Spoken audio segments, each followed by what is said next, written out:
spending a lot of time trying to show the organization that you know everything, it's very unnecessary. Usually, if you're recruiting properly, you're bringing people who are very bright, who are extremely intelligent, and who are experts in their areas. I think when you are rising in an organization, part of what you should be extremely happy about is that you have team members who can become bigger than you, and you are happy when they excel.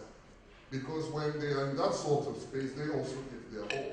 And if you're comfortable to show sometimes that, look, I don't know anything about it, I have experiences I have told many people about. I remember when I was practicing engineering, we had a savory plant at the time, because we had a Royco brand, and we had many issues with it. So one day I was sent for by the technical director, a man who was called Kwame Adai, who was my first technical director. And as I was walking up to him, I met the commercial director who says, "You're the Sako?" I said, "Yes, I am. And we've just had a discussion about you, and you've been told that in 2 weeks you will solve all the problems on the Royco plant."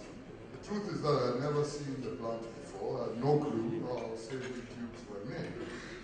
So I walked up to Kwame Adai, who said the same to me. He said, "I've just told all my colleagues that I'm moving you from the refinery to the Royco plant, and I know that when you go there in 2 weeks, all the problems will disappear." I said, "Sir, but I have absolutely no clue how this thing works. I'm a process engineer in a refinery. A savory plant is very." He said, "Well, I've told them, so you go and figure out how you do it." And for 5 minutes, maybe 10, I was entirely lost. But then I just decided, okay, so I walked to the plant and I said to the guys, "You guys have been here. I suspect that you know what to do. So 2 things. Let's put down what you think we should do, and then tell me why you haven't done it." And yes, in about 2.5 weeks, we were producing record volumes. So it's become part of my supposed legend. But the truth is I had no clue what they did. Eventually, I got to understand it, and I can explain to you with very sophisticated chemical engineering now about how we change oil fractions and compression rates and so on.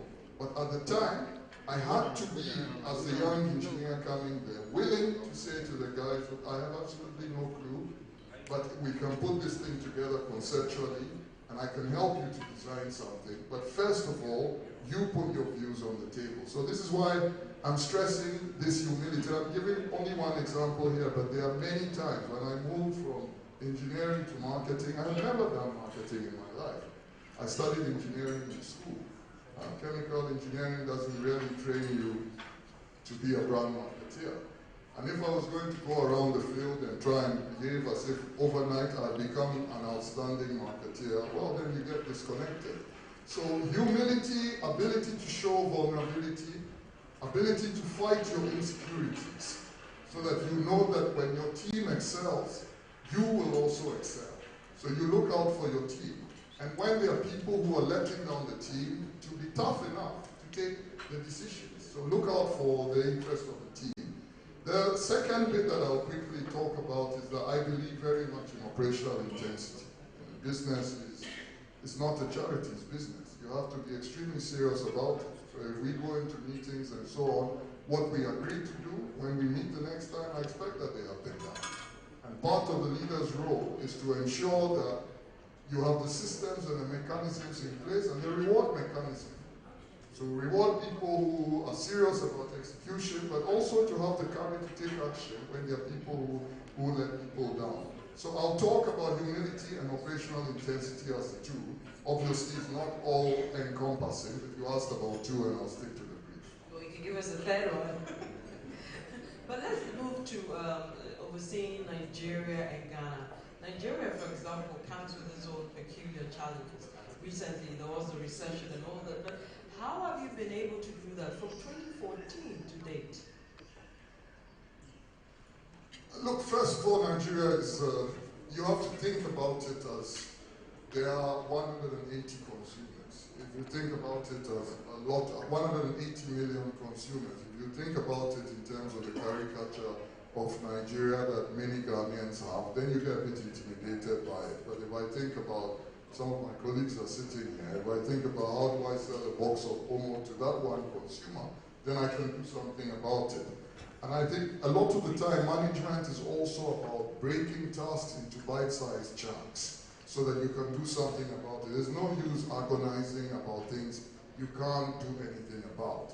But the thing I have learned most in Nigeria is that when we talk about living in what in Unilever we call VUCA circumstances, volatile, uncertain, complex, and ambiguous, it is rare. A lot of the time we talk about volatile circumstances, but we plan with certainty in mind. So there's one scenario, and we think that how we want the world to be is the way that it will pan out. When you are in Nigeria, you quickly realize that the concept of resilience, not just in leadership, but also in business systems, always thinking through if scenario A does not pan out, how will scenario B emerge? And making sure that you have planned for it is critical for survival. As soon as you become comfortable with that, and you're not dogmatic about business models, then you start to enjoy Nigeria, and that definitely has been our experience. My colleague who is the finance director, chief finance officer for Ghana and Nigeria is sitting on the table there. And I remember when she walked into the organization, and every time we said to her, this is the way Unilever does it, and she said, but why does Unilever do it this way? None of us were able to answer the question. So we actually now started to say, actually you're asking a relevant question. So why don't we now focus on what do we need to do within the values and ethical framework of Unilever? What do we need to do to win in Nigeria? And part of my role then becomes that I have to then convince the organization this is the right thing to do.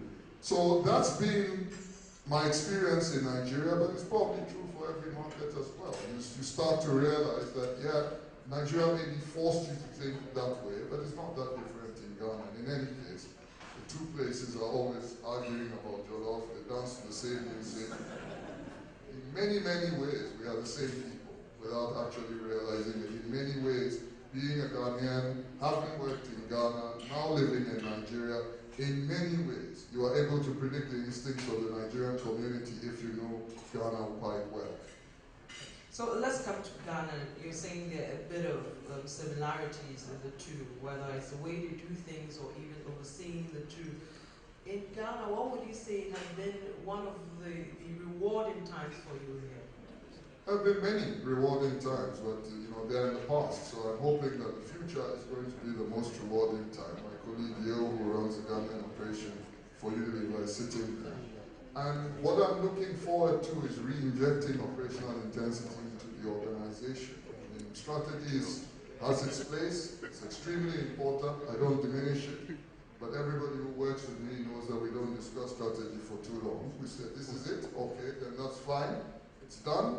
How are we going to make it land? In Swetu, in Nkoko, who is responsible? When is it supposed to be done? And since Yo has been here, I've already seen a lot of that in the business. So that for me is what is in the past is in the past. But that for me is what I'm looking forward to. That's what switches me on when we talk about Ghana. And I know very well that Yo and the team will make a difference to the business. Now, let's talk about talent development and being able to recognize good talent when you see it and grooming this talent to become the best. Initially, we were talking about how when people get to the high position, they find it difficult to let go because they're afraid they'll be overtaken or pushed out. From your point of view as a business person who's excelled tremendously and to corporate Ghana as well as entrepreneurs, etc., how do you think we can groom these talents when we find them or even notice or find them there and then help them to also excel? Well, you see, first is that you construct and configure business for the long term. In all that you do, you have to try and resist the tyranny of what our group CEO, Paul Bowman, calls the quarterly rat race. So if you are building for the long term, then you also need to think of what is going to be your legacy. Is your legacy going to be that you left a lame team, that you succumbed to a Russian doll syndrome, where you only brought people into the organization that were weaker than you so you could dominate them? Or that you built a team that you liberated that can take the organization somewhere where you could not take it and make it bigger? If your frame of mind is that, then your vulnerability and insecurity must disappear. And grooming talent then becomes about how do you liberate people in terms of their own inner potential. So my idea of building talent is not that you have an empty bottle and you pour something into it. My idea of building talent is that you have candles that you light and you leave them. And you don't know where the light will take you, but they have their own inner potential. I don't like anybody to tell me how to live my life or how to manage. I don't like anybody. I like people to create the framework and the space within which I can thrive. And that's the same way that I try to look at how you develop talent. But the leader has the responsibility to create full transparency in a team. Full transparency in a team, make sure that there are no hidden agendas, and if you have to be tough to do that, then you have to be tough to do that. If you have to make changes into the team in order to do it, then you have to. Full transparency, and sometimes be comfortable with conflict. Because it's not all conflict that is negative. Some conflict is extremely positive. That's where my chemical engineering comes in. The collision is how sometimes we create compounds. So in teams as well, it's the same. And in that, let's then not get too dogmatic about talent. Build the right values. Unilever's values are integrity, respect, responsibility, and pioneering. I have no doubt that in any organization that you can see this, you have created the environment in which people can thrive. Beyond that, just let people be who they are. And try not too much to dictate what they should be, how they should dress, how they should talk, how they leave them. Let their originality come into the organization, build a diverse gene pool, be fairly comfortable with it, but extremely focused on what are the objectives and what's the purpose of the organization. Which comes to the new crop of young people who are coming up, usually you realize that the older folk do not really understand this new crop of people, making it difficult in certain times to shape them or to groom them. How do you think we can deal with that, It's an assumption that I don't subscribe to in the first place. I mean, yeah, I know we always, whatever the young generation is always a target. It's part of management fads that we like. So millennials, everybody's talking about them. Already there's Generation Z after the millennials, because the millennials are now not so young. There were baby boomers who are now in their 70s. So the truth about this world is that there have always been young people. That's the truth. There's always now in management speak some tag that makes it look as if it's something that is new. There's always been the historical challenge of the older generation understanding the younger generation. And there as well, the element of humility comes in. Just because you're older than people, just because you may be more experienced, doesn't mean that you know everything. And if you're humble, I learn a lot from my 15-year-old and 12-year-old child. And I remember when I was their age and my father used to call me to resolve some of his technology challenges. I thought my father was being intellectually lazy. But nowadays, sometimes I get stuck on social media. I try, and I call them and they do it in 30 seconds. And I wonder what was going on. And I'm comfortable with it. They have grown up in a reality. I was telling a story in the office the other day that we went out, my family, and then when we got back, my son had struck a very strong relationship with one of the children that we met. So my wife said, "Did you take his number?" And he looked at her like, what do I need a phone number for? So my wife was going into a lecture about, when you meet people, take their number so we can call. He says, "I do that on Snapchat. What do I need this number for? We are connected. Look, I can send him a message." So he's living a different reality. And if I'm willing to have the conversation with him as an equal, because of that, I joined Snapchat to try and understand. They show me around, and yes, when I'm sitting with the management top dogs, I like to show that I know my way around, but they are the people who teach me this. So I think the key challenge is not that there is an organic tension between older people and younger people. This whole concept of ageism, we have to be careful about it. The key challenge is that we are able to build the humility to learn from them. Equally, while we're talking about young people, equally, I spent a fascinating night with 4 professors, including the retired Supreme Court Judge, Justice Kofi Dateba. Only yesterday, I was watching a recorded speech of Justice Professor VCR Crab.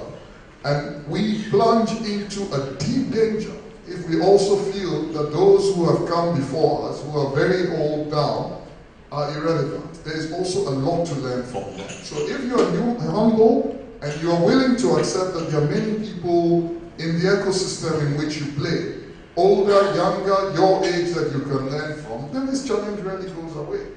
So that's the way that I look at it. I'm not particularly hot on this whole thing about millennials, how do you adapt the workplace, and so on and so forth. It's a continuum. The millennials will someday be our age.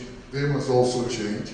Our parents faced the same thing when we were younger. It's the same thing. So I'm not particularly, and I know that on that I'm probably in the minority, but I don't particularly participate for long in how do you need to adapt the workplace to the millennial, to Generation Z, to this. No, let's be honest with ourselves, let's be humble, and the workplace will take care of that.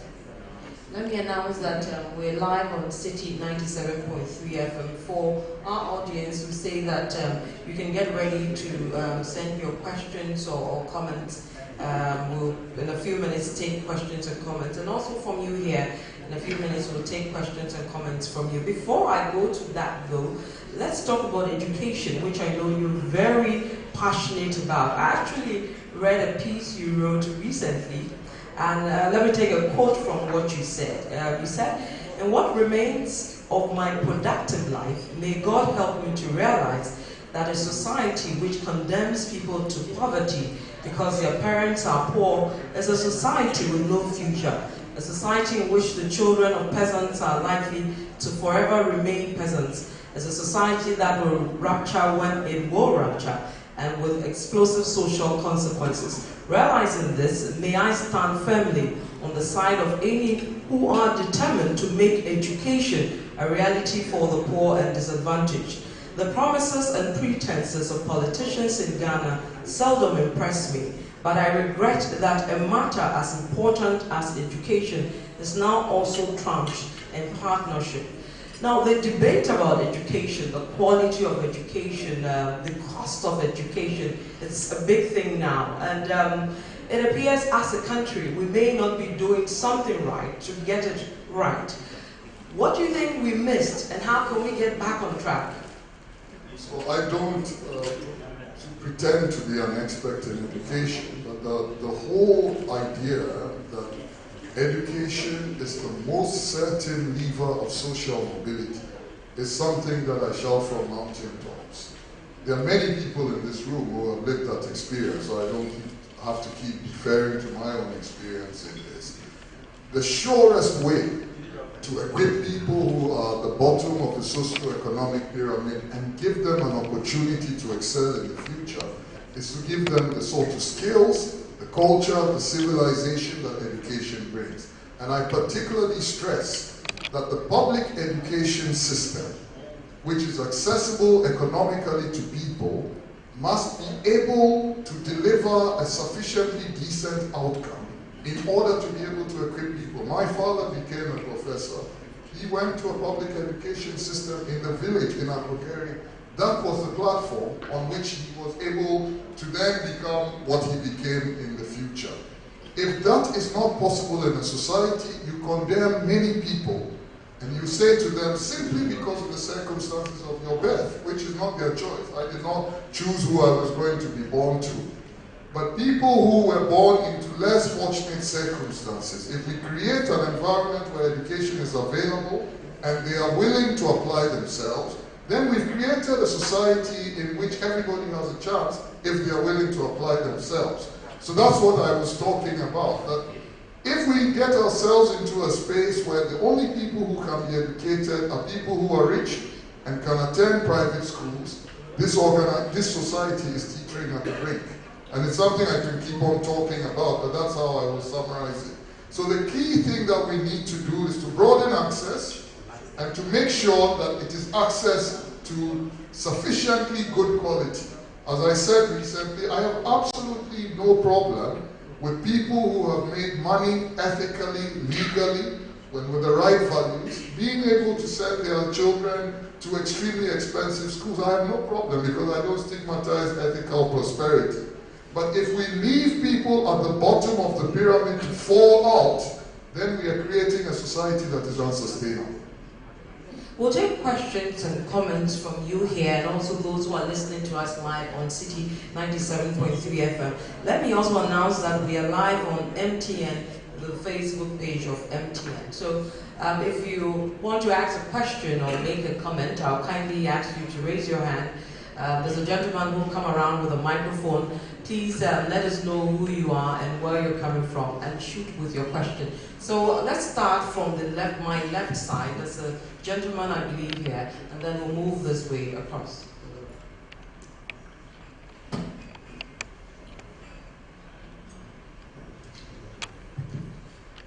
Good morning. My name is Theodore Albright. I'm from Vodafone. Just a question on what three habits would you recommend for future leaders? Thank you. Curiosity will be the first one. Integrity.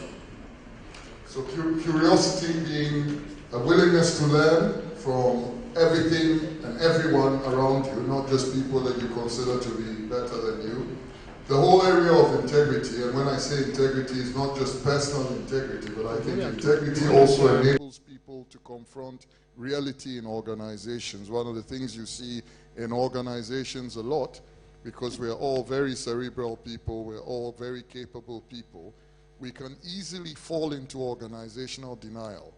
When management has not done what it's supposed to do and an organization gets derailed and results are not coming through, it is partly the role of integrity in the culture for you to be able to confront the issue and say, listen, we've made a mistake over here, let's course correct quickly. Or you can also get into all the conversations that we sometimes get into, macroeconomics, this, that, and deny the fact that there is a problem. And the third is to take business serious. I had a boss when I was working in London who retired as the chief operating officer of Global Unilever, Harish Manwani. And he used to say all the time, he says, people don't realize, particularly young people, that the most important investment that you make in your career is actually your job, because there's a fixed return that comes every month. And that he finds many people say that they're paying a lot of attention to investments that they have with uncertain outcomes, and they don't give their very best to their job. So what I encourage people to do, it's not always, because careers are not linear. You may give your very best and it doesn't necessarily go the way that you want it to go. But give your best so that if the outcome is not what you expected, at least you can say to yourself that I gave my very best. And then you can live with the circumstances. So you ask for 3, I limit myself to 3. Okay, so we'll take the we'll take the second set. There's a gentleman here. Okay. Okay, well, let's take the lady. My name is Cynthia Lumo. I'm from MTN. I'm curious as to how a chemical engineer moved to being a brand marketeer. Was it, part of a grand plan for your career, or was it a decision that was made for you, sort of like your national service and Unilever entry? Hello, Cynthia. I've heard many good things about you, so it's good to see you, finally. I think it was a bit of both. First of all, there were people who had watched me in my engineering phase. I practiced engineering for 5.5 years before I moved into marketing, and who felt that I would perhaps fit in that ecosystem and that it will benefit my career. It is also true that fairly early in my career, so I saw the construct in that way. Now, with the benefit of hindsight, because it didn't look that way at the time, but with the benefit of hindsight, I think if you define business always from the point of view of what is the point of action. So when I look at it from a point of view of strategy now as a general manager, I always say to myself that it's the shopper and the consumer who distribute the profits and the growth in business, never the intermediary. That's the way that I look at it. Now, whether you are sitting in engineering or in marketing or wherever, if you recognize that it's the shopper and the consumer that distribute the growth and the profits, 50% of the battle of making the transition is already gone. Because everything you do, you're already looking at it from the point of view of how does it add value to the consumer and the shopper. And I think that equipped me. The second bit would be that I was willing to go to people like Ibe and some of the other guys that I see around and say, look, what is it that you guys do? How do you build these brands? Walk around, talk to people The markets that he was mentioning were not just listed. They're all places that we went to. Techiman and others talk to retailers. Some of them have never been to school. And then start to formulate a view about, in this environment, this is how brands are built, and this is how you can bring them to life. And before long, I had made the transition. I wish that I could tell you a neater, more crisp story, but that's exactly how it happened. And then one day I was asked whether I wanted to go back to engineering. I said no. So I got stuck. Okay. Before I take the next question, let me also announce that we are live on TV Africa. We're also live on MTN YouTube's page, as well as the Facebook of TV Africa. So let's come to the gentleman here, then we'll take another gentleman here, and then we come to the side of the room. It's been wonderful listening to you. Remind me of our friend Swanika from African Leadership University. You know him? Good. My question is this. Do you think Ghana or any of the African countries can afford free basic education and also at a senior high school and provide the kind of quality that you had when you're growing up? So the simple answer is yes, we can, because we cannot afford the consequences of illiteracy. I wish to say no more. All right, so let's move to the gentleman there, and then we move to this side. Good morning. My name is William Esiod. I'm the managing editor of the Heritage newspaper, EIB Network. I have the permission of the communications boss here to say a big thank you for this opportunity given to a fellow Accra to come on this platform. And I know he's living here as a living water to thirsty lands. Accra, happy anniversary on the 90th anniversary. I wanted to ask you, if you were the organizer of this event, would you invite a cleaner, a cook, or a sweeper in an area to this event? And if so, why? And if not, why wouldn't you? I would, but I probably then would have changed the nature of the dialogue, to make sure that it benefits them. But yes, I believe in egalitarianism. I don't think that necessarily all circumstances in the world will always be the same for everybody, but I've seen people given the opportunity. I was telling some people the other day, you may know about Professor Max Asimeng, who's one of the most stalwart sociologists that we have had in this country. He started his career as a porter in the university and retired as a full professor. So I think that people should always be giving opportunities. And I often, when I have met people who have not had the opportunities that I have had, I have sometimes said to myself, I kind of think that if they had had the opportunities that I have had, they would have done better with them. So if there's the opportunity, yes, but I'm not critical as well if sometimes people say there's a particular segment for a particular reason. That's the group that you want to bring together to have a conversation. That's also okay. But yes, in an organization, generally people must be given the opportunity because they can raise past where you thought that they would be able to go. Right. We'll take from this side, then we'll come back again. So there's a gentleman here, if we could. Good morning, everybody. Earlier you said something. Sorry, my name is Thompson Chua. I'm a consultant. You said that you learned to re-examine your business assumptions, especially business models and other things. Could you tell us how you did that and 2 to 3 things that you learned during that process, please? I think I'll just narrate one case study and then I'll leave it at that because I could tell many and some of my colleagues here can actually tell you more. Because all of us, Antonio Gramsci, the Italian Marxist philosopher, says life is an infinity of traces without an inventory. So all of us, certain impressions are formed on us and we start to accept them. Now, our chief finance officer is here, so let me use an example from her area where she came in and questioned. In many parts of the world, working with a small number of banking partners gives you economies of scale, you get to understand each other's business properly, and therefore makes a lot of sense. When I worked in Europe, I would never argue about that. When she walked in, she says, explain to me why this logic applies best in Nigeria. Now, many of us are not stopped to say simply because it works in Nigeria, in Europe, does not mean that it works in Nigeria. So I said, tell me, just help me explain where you're coming from. Help me understand where you're coming from. She says, we are working in a market where you have extremely strong local banks to ignore them and simply think that the global construct works here. As soon as she didn't finish the sentence, it makes a lot of sense, let's go out. We saw the positive consequences of that decision within 2 weeks. Moving from having 2 banks or 3 as they were to 11 or now 13 that we have meant that you unleashed a degree of competitiveness into the business model that did not exist. Now, if I went to North America, I may not do the same because it will not give you the same degree of competitiveness and you will bring complexity into the business. So that's what I mean by sometimes trying to understand the fundamental drivers of why a model is working and making sure that you understand in deep detail whether it can transfer. Not simply saying that I saw it in market A or market B and therefore it can work. And we can give you a legion of examples of things that we have changed in that same sort of space. But by the same token, people have also sometimes come up to me and said change for the sake of changing. And they've not convinced me. I've said, okay, so we stick to the global model. So I don't start out by saying global is right, local is wrong, or local is right, global is wrong. No, I start out by saying what works in the market. And I'm convinced and driven by what works in the marketplace. That's what I was trying to illustrate and articulate.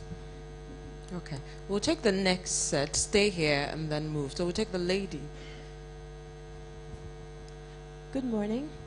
I'm Agnes Alote of Bima, provider of Tigo Insurance.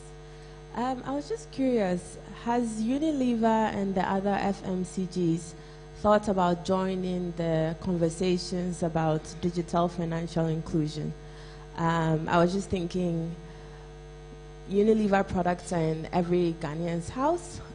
You could leverage that to deliver products, financial products.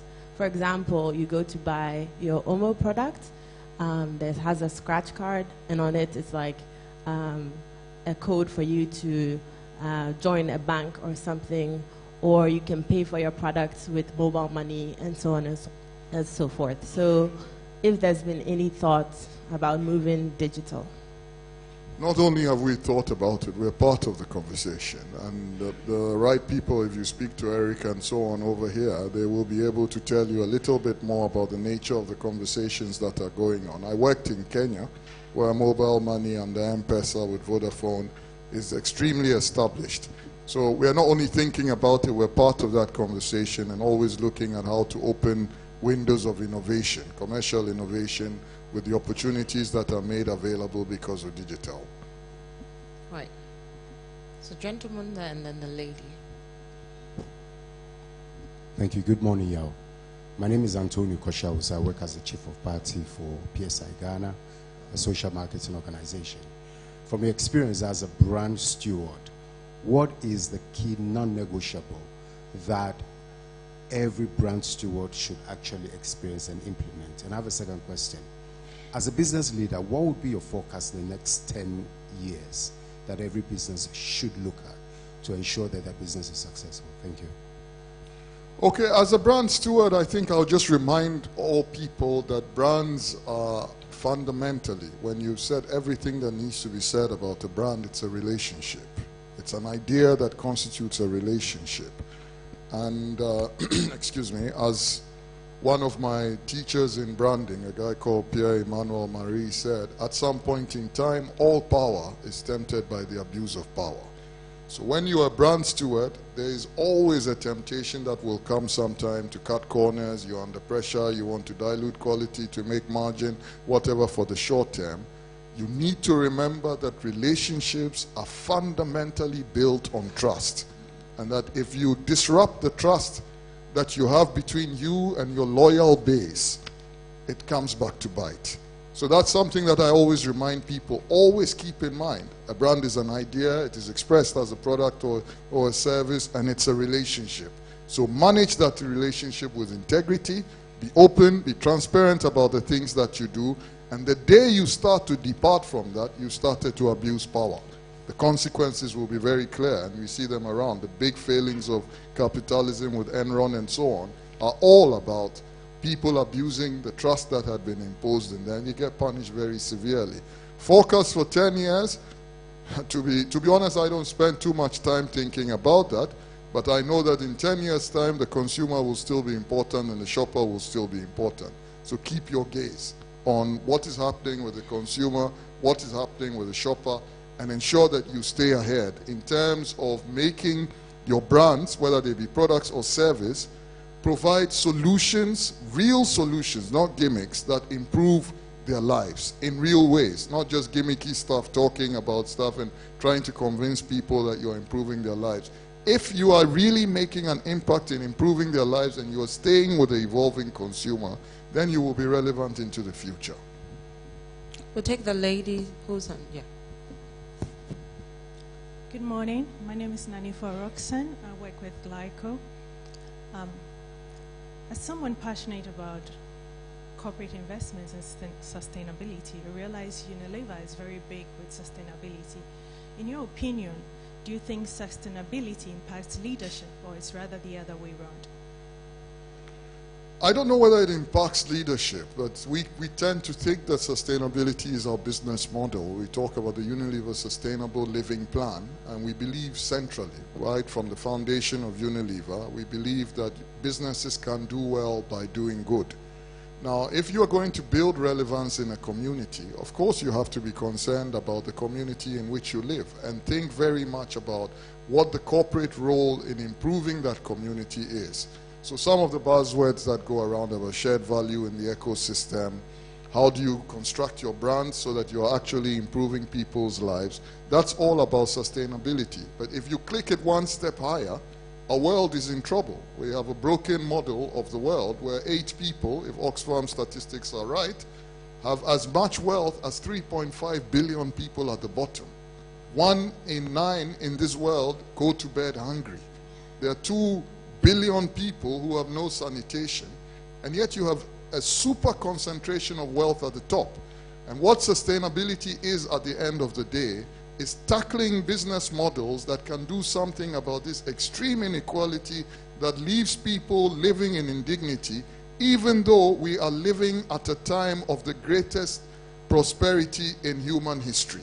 So we believe that sustainability is at the very center of our business. As our global CEO, Paul Polman, says, it's not something we do after business, or page 13 of the annual report.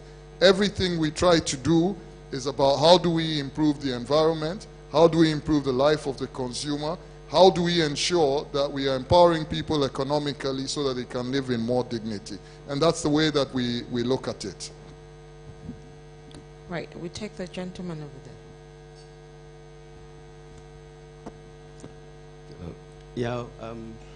For about 10 years now, I've been looking up to you. My name is Michael Bozondo Petrosol, and because of the values that you stand for, let me ask you, being in Nigeria, and I know you stand for integrity, how have you been able to survive, being able to live such values? Thank you. Thank you. In that way, Nigerians and Ghanaians are quite similar as well. So let's not get too smug and think that we are any better. Look, the world relates to you as you express your values. Let's put it that way. Maybe it's easier for those of us in big global businesses like MTN and Unilever and so on. But I can tell you, I'm in my 4th year in Nigeria. I have never been asked for a bribe. Never has anybody offered me a bribe. It is probably because of the work that my predecessors did. They know how Unilever relates to people and how we work. But in that regard, I don't find Nigeria any different from Ghana. Maybe sometimes the amounts, because the economy is bigger and there's oil and so on and so forth. But I guarantee you the language is even the same. When you go through the airport here and people say to you, Maza, is the day okay? They say the same in Murtala Mohammed. So let's not think that there's that much of a difference between the cultures. In that way, there's also similarity. And what you must be clear about is your values. Make sure that the controls are in place. Our Chief Finance Officer, she's a champion of controls in the organization. And that there are the escalating mechanisms so that when junior people in the organization feel untoward pressure, they know exactly what to do in order to be able to reach out. And no matter what you do, some people are going to fall out of the net. So if they do fall out of the net also, the organization must be sharp and courageous about applying the consequences, no matter whose ox is God in the process. Then you start to change the culture of the organization. To be honest with you, it's not the biggest thing on my mind in Nigeria. Many people think this is what you think about the most, but no, how we penetrate the market, how we get our distribution to get to all parts of the country occupies more of my thoughts than whether we are going to fall into trouble because of ethics and so on and so forth. Right. We'll take there's a gentleman here.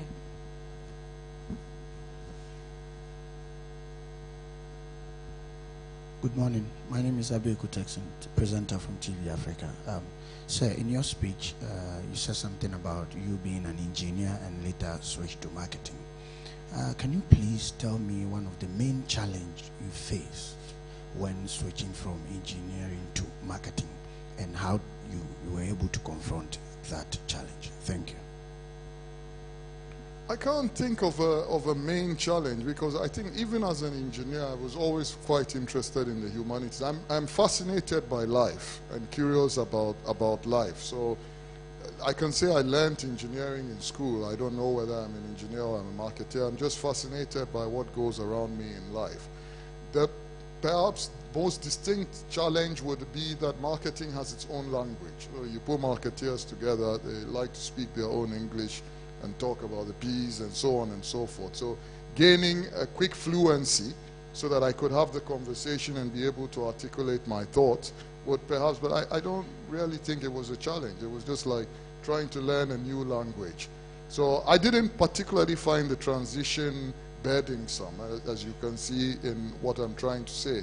But since I have to try and answer your question, it will probably be equipping myself with that language. So when I sit with a marketer, and I've actually spent the bulk of my career now trying to deconstruct that language so that we just speak as normal human beings, rather than sometimes we don't even understand what we are saying to ourselves, but it sounds intelligent, so we like to say it. So we'll take the final set of questions. There's another gentleman here.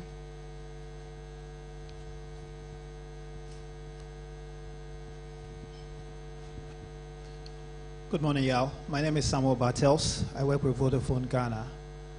How have you dealt with failure and regret over the course of your career? Thank you. I have learned, as you'd expect when you ask business leaders, everybody says we learn tremendously from failure and failure is good and so on. I subscribe to all of that, but failure is also painful. And it's important to stress that as well, because otherwise when people go through failure, they feel they are exceptional in the sense that they express regret. Yes, I have had a lot of failure in my career, and it is true that some of the pivotal changes in direction about my own approach to management and so on have happened when things have not gone well for me. When things are not going well, it is difficult, and you have to be able to rise up and say to yourself that you have a point of view that you believe in, so you stick to it. But it is important to stress that it is not an easy period when things are not going well. It is also important that leaders constantly point to the fact that not everything has always gone well in their career, because a lot of young people join organizations, and the first time they have a challenge, they feel extremely insecure because people sitting at the top seem to have had a smooth, uneventful, no bumps career, and they are wondering why they are going through it. So it's as important to talk about failure in our careers as it is about success. But I stress that point. Nobody wakes up in the morning and says, I'm looking for failure. But when it comes, take as much as you can, face it honestly, say, what could I have done differently? What are the lessons that I have picked from this? And then move on. And usually if you do that, you become a better person. Is there anybody else? I see a hand up. Okay.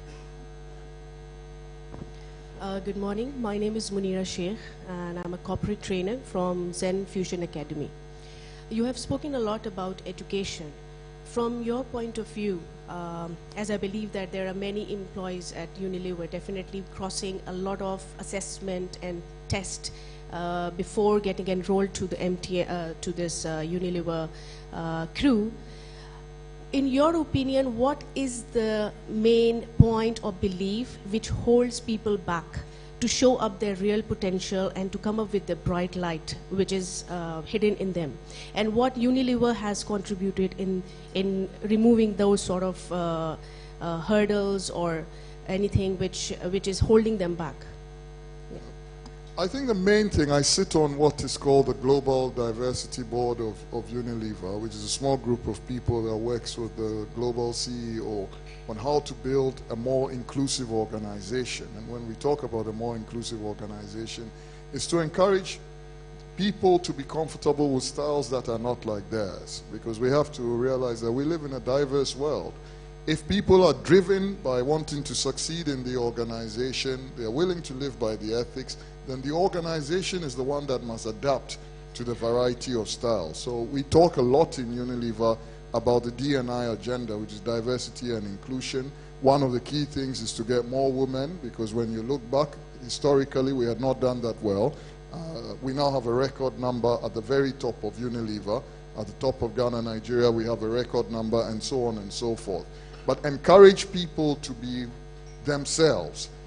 One of the key issues when people join organizations is that they tend to believe, because we are human, tend to believe that there's a success formula. So perhaps the most senior person in the organization, the way they behave, the way they dress, who they married, how they talk, that's the way that you get to the top. And rather than have confidence in their individuality, they start to try and mimic. Someone was telling me about an organization in which the CEO always wore a yellow tie. And before long, yellow ties were appearing everywhere in the organization. So it's part of the role of leadership in an organization to also make the organization comfortable with what I call sane unorthodoxy. You can't just disrupt all the values of an organization and say you plunge it into chaos. But sane unorthodoxy is to accept that we come to the organization as individuals. Your colleagues may be bound by certain values, but it is okay for people to stand up and be who they are, so long as they are contributing to the direction in which the organization wants to go. It's easy to articulate, not easy to achieve, because it requires a huge amount of sincerity. I'll give you an example. When I first got to Nigeria, one of the members of my top team came to me and said, we need to formulate a dress code because some people's skirts are too short. And I said, you want me every morning to go and measure people's skirts? I'm not going to do that. We have to get a common view of what is decent. But I'm not going to spend time on policies and so on, because what you consider short, someone else may consider long. And I gave the example that in other cultures, they would consider you standing before me as naked because you have to come in a certain gap that you don't have. So creating that degree of flexibility so the conversation can happen. Chinua Achebe said, all certitude is now suspect. Realizing that you don't have all the answers, and what you have to keep doing as a leader or the leadership of the organization is having the conversation and listening with sincerity so you can continue to grow and you can continue to learn. I think is the biggest thing that an organization can do to be inclusive. Right. There's a, yes. Yeah, hello, good morning, y'all. Thanks for your ideas and thoughts. Maino is my name. I work as a tourism consultant. And some recent surveys that we conducted here for visitors into the country showed that 43% of the visitors liked the friendliness of the Ghanaian. Now, 63% of the visitors disliked the sanitation in the country. But for some time now, there's been efforts to brand Ghana. And I really found it preposterous. All sorts of things, signages were put up, all sorts of things were said about how to brand Ghana. But then you're branding Ghana for the businessman coming, you're branding Ghana for the visitor coming. And what they see, poor sanitation, is what is branding the country. I don't know, but as somebody in management, how do you think we should go about branding? In my mind, doing what we have to do is all about branding, especially in an industry like tourism. Thank you. I agree, and I don't wish to say anymore because I get explosive on this subject. I totally agree with you. You cannot ignore a product or a service in any branding effort and say that you can somehow trick people with communication and advertising. That's not how you build brands. So you have to say fundamentally what matters to the target group of users or visitors and make sure that you have dealt with it. And at the International Advertising Association, the global meeting in April 2015, I made this point because the then president had called for the media and for brand experts to be more charitable and generous in the narrative. And I said to him, the actuality influences the brand more than the narrative. So you have to focus on the actuality. And I told him, I've just flown from Murtala Mohammed to Kotoka. Kotoka has since been improved. But if somebody says to me, what was your experience? It's not a matter of a narrative. It's the experience that was there. So if you want me to say great things, make the actual experience great. When I go to Changi Airport in Singapore, the Singaporeans don't ask me to sing praises. I experience it and I talk about it because it's a logistic marvel. So I absolutely agree with you. I think we should focus on fundamentally making our systems work, and then we have a story to tell. Not ignore the frail systems and then think that you can tell a story and somehow dazzle people about it. It just simply doesn't work. We don't do that in business, and it will not work in real life. A round of applause for Mr. Yao Nsako.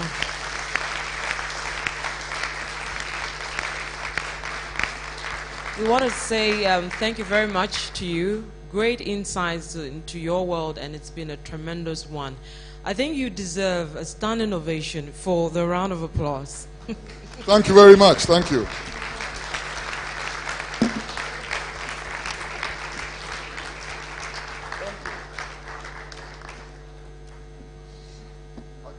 Yes, please. You can take your seat. Thank you, too. Well, the program is not over yet. We'll invite Christopher Fille, I hope I got the name right, Fille, for an MTN business presentation. If he's here, if he can come up now.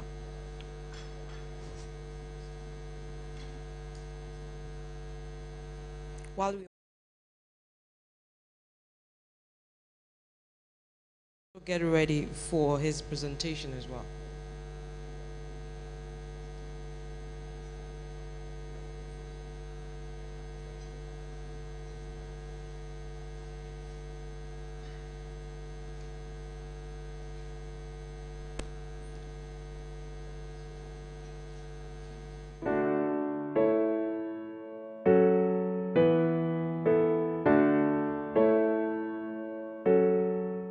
MTN Business has partnered and grown businesses across the country and beyond.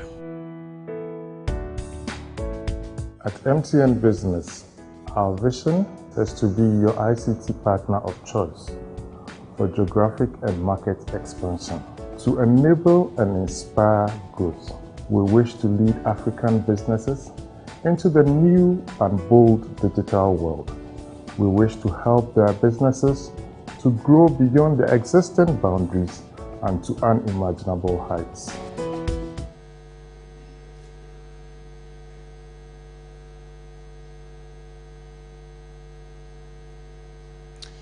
Anyway, whilst we are waiting for the presentation to come up, I'd just like to ask, how many of you here today are receiving video content on your mobile phone, or any form of rich media content on your mobile phone?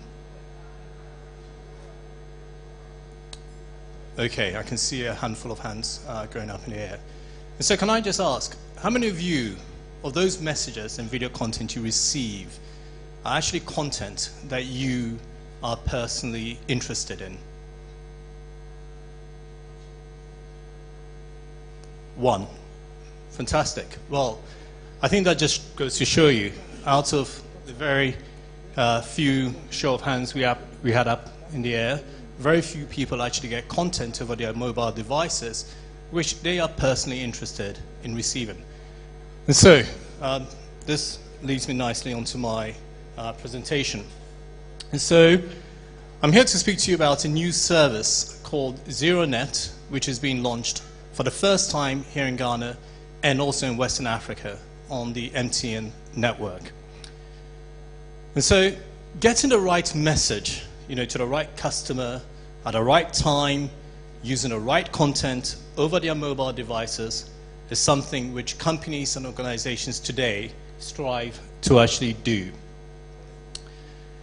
And so sponsored data, we believe, is the holy grail of mobile engagement, and it's something which is driving consumer engagement and generating huge commercial successes for many businesses and brands globally. Sponsored data as a proposition is something which was launched about 1.5 years ago in the US. In fact, it was initially launched on the AT&T network. And since its launch, we have been absolutely amazed by the breadth and the scope of which we have been able to take the services to. What we essentially allow consumers and companies and organizations for the first time to do is to engage with mobile subscriber audiences, but to specifically tailor the content which is being sent out to those mobile subscribers to ensure that that content is one which is relevant to the mobile subscriber. Today we have a lot of individuals and companies that send out, frankly, irrelevant content to consumers. Content which most of you, I'm sure, when you see these messages, will ignore it and not really engage with it. And the reason why you do that is because, frankly, they're not speaking to you as an individual. They're not speaking to you about something that you are personally interested in receiving and personally interested in engaging with. And so we found that in order to remove some of these barriers that allows companies and organizations to truly connect with mobile subscribers, we believe that video content is really the next big thing. Now, it is more than likely that when you get any content, 20% of what people remember is actually from what they actually hear. 30% is what they see. But staggeringly, 70% is what they see and actually hear, especially when the messages speaks directly to them. And so, as I mentioned, this is a service which is being launched for the first time here in Ghana on the MTN network.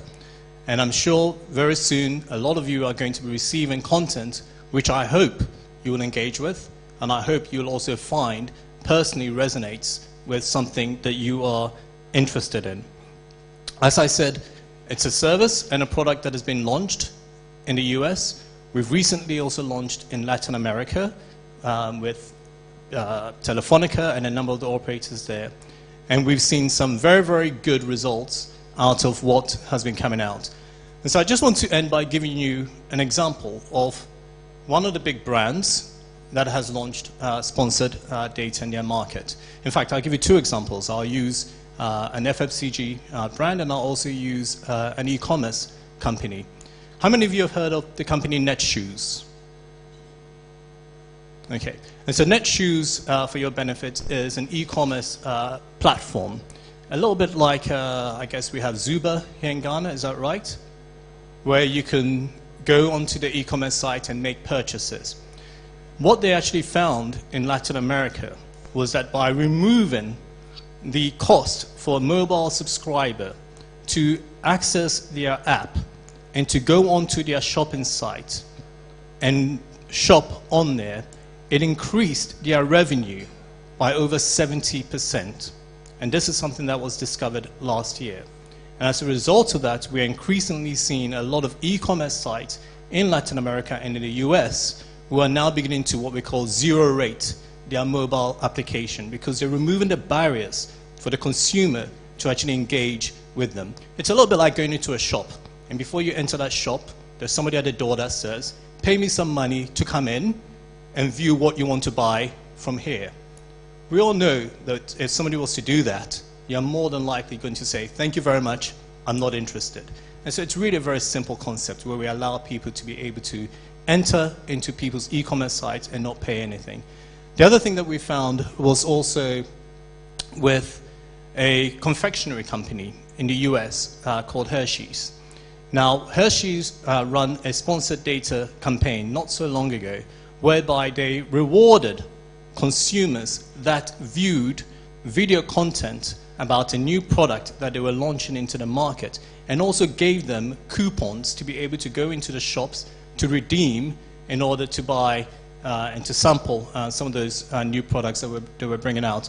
And they found that as a result, consumers were immediately aware beforehand of what Hershey's was, and also of where to actually go and purchase some of this content, the chocolate.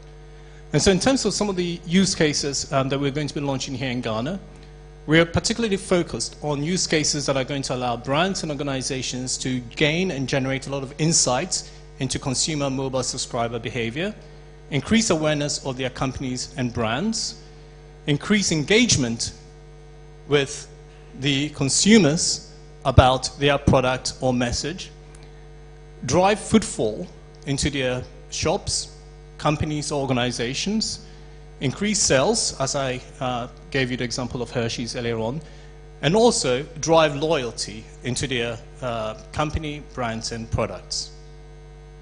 And so we look forward to working with a number of the companies here, and thank you very much.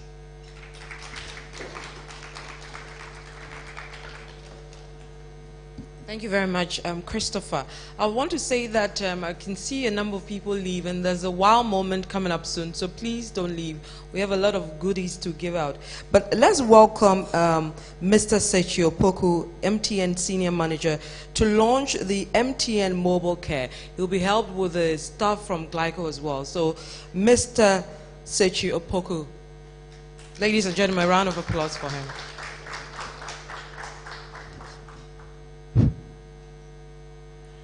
Good morning, ladies and gentlemen. MTN Business is a division within MTN set up to enable and inspire growth of your business. And we do so from connectivity point of view, where we give you leased lines, dedicated internet, we give you voice and data services, or we partner with other organizations to deliver what you need. One of such areas is in the area of Internet of Things. Now we are doing what we call the asset tracking. We can help you track whatever you want to track, even yourself. And so we are running a promo called Love Your Car Promo. You buy a device that can help you track your vehicle. You can track your kids. You can track your valuables, your generator. Everything you want to track, we can help you track. But what we are bringing up today is the latest in the series of a lot more partnership to come. And that is MTN Mobile Care. And as you can see, what happens to you when your device screen cracks or your phone is stolen? Your feeling is as good as mine. It's not good.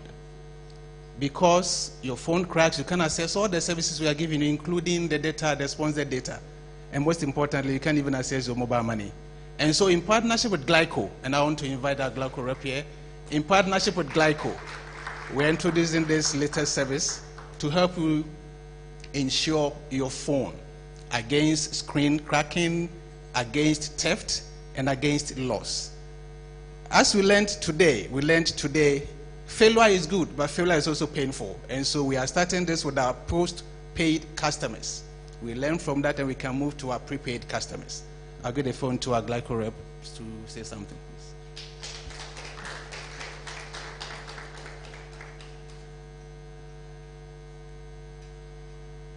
Good morning, distinguished ladies and gentlemen. We at Glyco, General to be very specific, sorry, just to say technology. We at Glyco particularly, Glyco General Insurance Company, are very excited about the launch of the mobile car insurance with MTN. Not only is this a dream come true for us, it's also a manifestation of a synergistic outcome of the two great lovable brands in Ghana. Technology has caught up with us at such an amazing speed that one cannot even pause for a breather as the next disruption hits. Not long too ago, we were using the enormous mobile phones, which was referred to Mijina Bontin and Mekase, meaning I'm standing outside and I'm talking to you. And we all embrace it with such oomph and panache. You agree with me that since the start of the millennium, a standard mobile phone has changed from being a pager, a simple two-way mobile phone, a GPS, a handheld game console, a barcode reader, among others. In our hands today, corporate professionals are the most sophisticated office work processes. Our mobile phones do not only make phone calls, but go further to combine Microsoft's Office suites, serve the internet, make presentations, project videos, among others. The novelty of the MTN mobile insurance is powered by Glyco General. For those of us who are not too familiar with Glyco General, it is the fifth subsidiary of Glyco Group, and it was established in 2006 after the promulgation of the Insurance Act. Glyco General for the past 10 years has been committed to providing tailored and highly responsive insurance solutions that has placed it at the 6th position among 27 non-life insurance companies. It is a member of Ghana Club 100. It is A-rated in claim payment by the Global Credit Rating Company of South Africa, and to date is the only non-life insurance company to be rated by Standard & Poor's International Agency. At Glyco, we say we cushion you for life. And as pacesetters in the insurance industry and a brand of choice, Glyco sees the launch of this exciting opportunity with MTN, a great giant in the telecommunication industry in Ghana. We are poised to offer the best of services by honoring a promise of cushioning you for life. In addition, we are convinced that this partnership will offer MTN subscribers value-added benefits for the pleasurable use of our mobile phones. Let us reflect on this by the Prime Minister, British Prime Minister Gordon Brown. Take therefore what modern technology is capable of. The power of our moral sense allied to the power of communications and our ability to organize internationally. That, in his opinion, gives us the first opportunity as a community to fundamentally change the world. Distinguished ladies and gentlemen, trust MTN to take you everywhere you go, as Glyco cushions you on the journey to change our world with our mobile phones. Thank you very much. So we have a desk outside. Those of us who want to ask further questions, those who want to pre-register so that we go through the process to ensure your phone, we are ready. The desk is outside. I'll now give it back to Vivian so that we can go through our moments. Thank you very much. Thank you very much. A round of applause for the two of them, ladies and gentlemen. So it's time for the wow moment. We'll first invite the CEO of MTN Ghana, Mr. Ebenezer Asante, to do the first pick for us for the wow moment. A round of applause for Mr. Asante.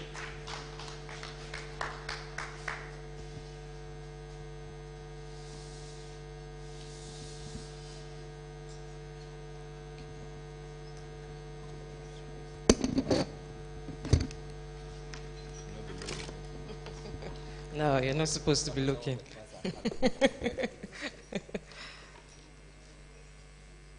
Okay, so the first person, thank you, Mr. Asante, is Kofi Osafo Sampon. He's the Managing Director of Algebra Securities Limited. Is he here? Mr. Kofi Osafo Sampon. That's you. Yes, sir, please come up. Mr. Asante, if you could please help us to give him his goodie. This way. Anyone? Congratulations to you, Mr. Kofi Osafo Sampon. Let's invite Mr. Eric Nsako, the S&D executive for MTN, to do the second pick.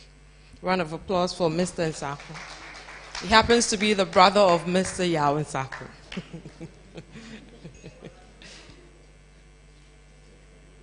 Okay. Okay, our winner is Mr. George Pra. Mr. George Pra. Is Mr. George Pra here? Yes, he is. Yes, sir. Yeah, please stay. A round of applause for Mr. Pra. Congratulations to you, Mr. Pra, and thank you very much, Eric. Let's invite Abad Rada. I hope I got it right. Yes. The Chief Information Officer of MTN to do the third one. Nobody wants to look at the card. Thank you. So our winner is Rafael Terrier, or Vodafone, Commercial Director for Vodafone. No? Oh, I get the connection. You guys are mean. So we'll try another one. We can have that. Okay, so come for your prize. They've agreed to give it to you, even though you guys are rivals. I'm afraid. Okay, he's not here, or maybe afraid to come up. Okay, so we'll take another try. His boss doesn't know he's here. Okay, so our winner is. He's here. Okay, all right. So I think. Does your boss know you're here?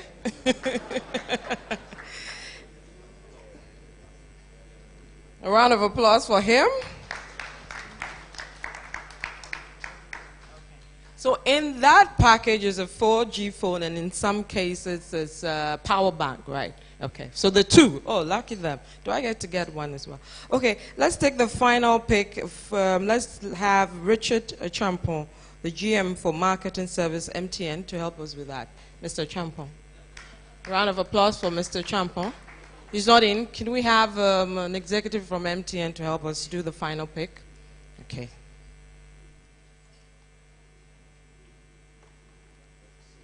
Don't pick a Vodafone one again. I can see one close to you. Okay. Oh, Standard Chartered. Okay, our winner is Jerry Ajiman Boating, Head of Global Subsidiaries International Corporates for Standard Chartered. Is he here? He's gone. So should we send it? Pick another one. Okay, so let's pick another one. Poor guy. He missed out on the phone and the 4G. The 4G phone and the power bank. Oh. Is it allowed? No. Sorry, Mom. Okay, so our winner is Amatafio. Is he here? Oh, yes. A round of applause for him.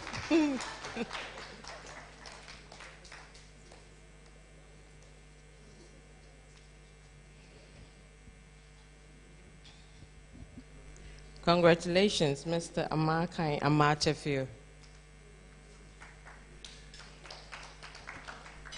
Thank you very much, guys. Now, we've come to the end of the 19th MTN Business World Executive Breakfast Meeting. We want to say thank you to you all for coming, and especially a big thank you to Mr. Yao Nsako for joining us and giving us brilliant insights into how he's made it. Thank you very much. My name is Vivian Kailoko. I'm on radio every day at 7 o'clock on 97.3 FM, City FM. Good morning and goodbye.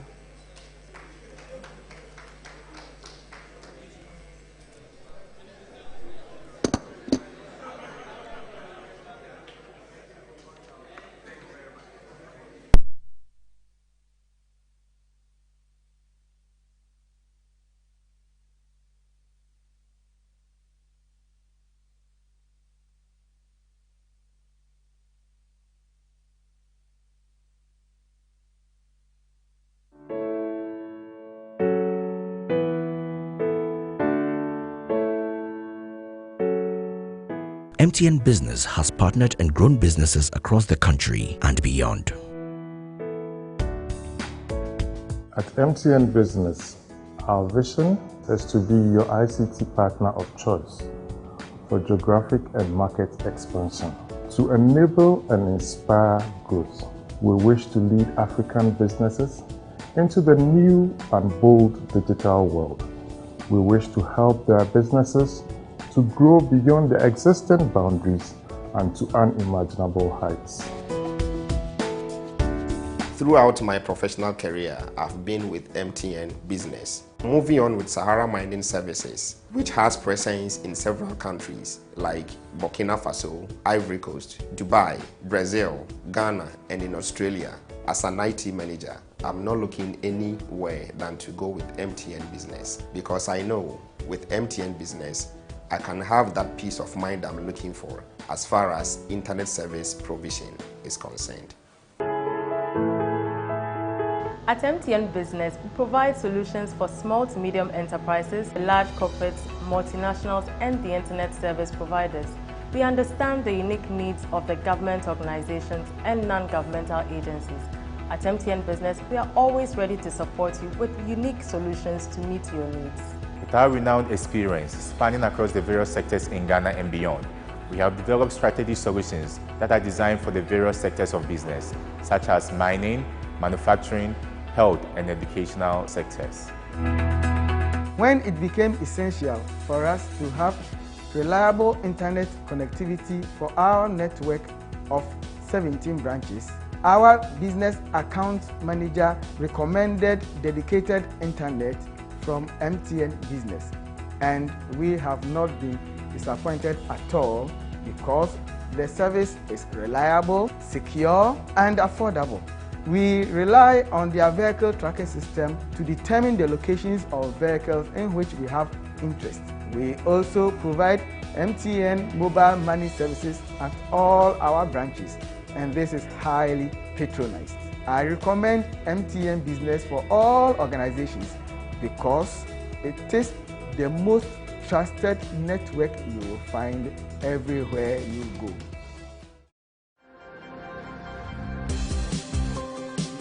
There is no limit to how we can create tailor-made solutions for new industries.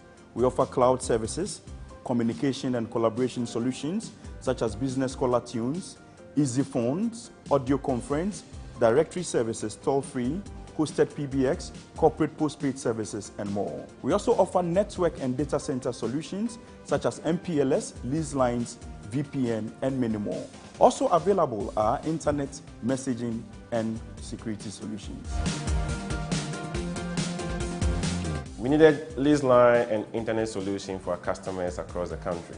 3 service providers were unable to deploy the service as required. Then MTN Business came to our rescue and deployed a customized solution in record time. A partnership with MTN Business has given us a platform to expand our business across the country. At MTN Business, our valued clients are our priority. For this reason, we recruit only the highest quality, professional staff who are well-trained and capable of providing customized, efficient solutions to our valued clients, the kind of solutions that inspire growth in their businesses. As a global mining corporation with key objectives for producing gold in a safe and sustainable manner, our IT and communication systems are very critical to our business model. The excellent support we receive from MTN Business for IT and communication infrastructure couldn't have been better.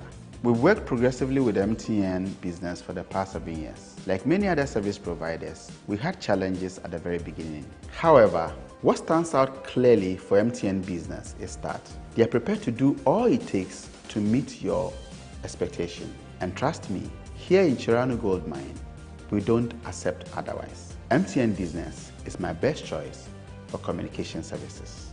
With a vision to be the choice ICT partner for geographic and market expansion and a mission to enable and inspire growth, MTN Business develops solutions that are tailored to your corporate or SME needs.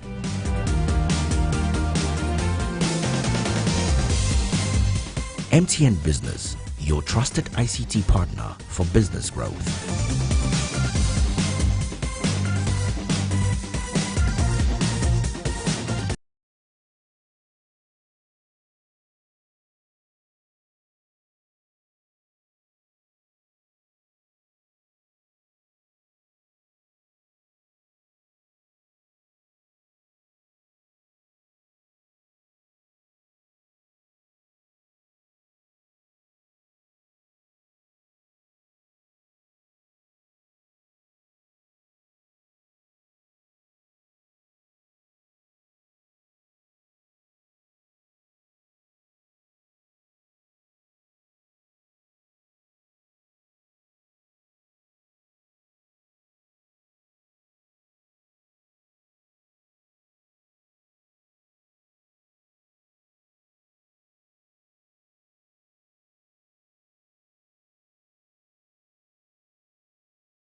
4G is non-stop music.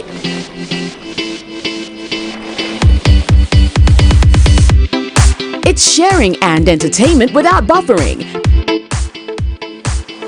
It's gaming with no lag and movies with full immersion. 4G is business without restrictions. It's also smarter money. It's learning beyond borders, achievement without limits, and health for everyone. It's love, family, joy, and everything else. 4G is life. Get a 4G device today and live on the next level. MTN 4G. Hello, future. MTN. Everywhere you go.